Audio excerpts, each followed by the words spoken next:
And there are some important points to think about. Where will the length you're cutting go when it breaks off? And what will happen to the rest of the tree when you cut off a large, heavy length? Watch your feet. If the end of the trunk is unsupported, then you obviously have to cut it from above. But first, make a shallow cut underneath to prevent it splitting. Then cut down straight through the trunk to meet this cut. If, on the other hand, the trunk is supported at both ends, you must cut it from below. First, make a shallow cut on top before cutting from below. Always remember to keep an encircling grip around the front handle with your left thumb. Apply full throttle before you start cutting.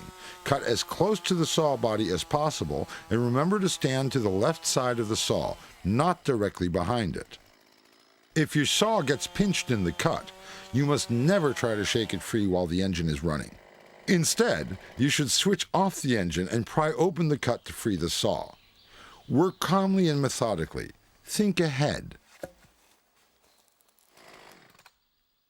When you move with your chainsaw, you should carry it by the front handle, either with the chain brake on or with the engine switched off.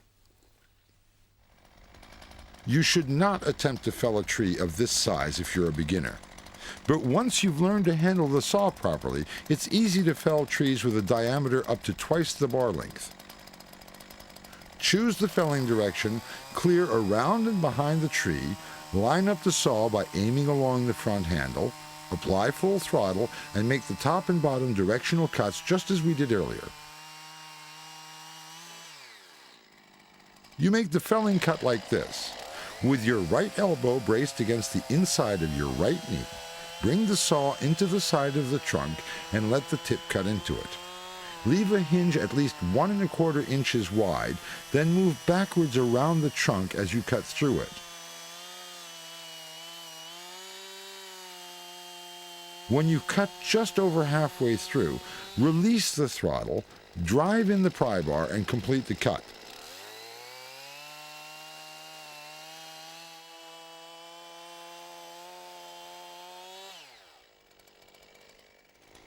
Lift the pry bar, keeping your back straight and lifting with your thigh muscles. If the felling job looks more complicated than this, then you shouldn't attempt it on your own. Ask someone with more experience to help you if the tree is larger than you thought or if you feel unsure for any reason. You should also ask for experienced help if you accidentally fell a tree against another tree so that it remains stuck, leaning against it. Never leave a tree like this unattended.